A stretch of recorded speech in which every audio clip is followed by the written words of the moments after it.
Okay, now we're going to start by pulling the Notifier in BG12LX.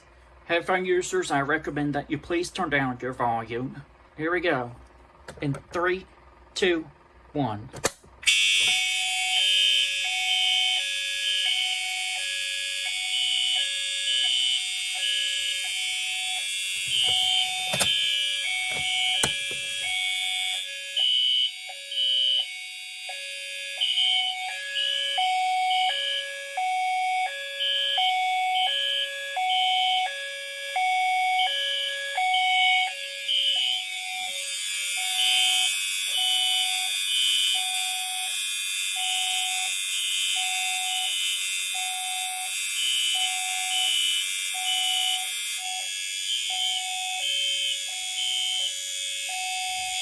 Now we will go into the panel and we will hit System Reset.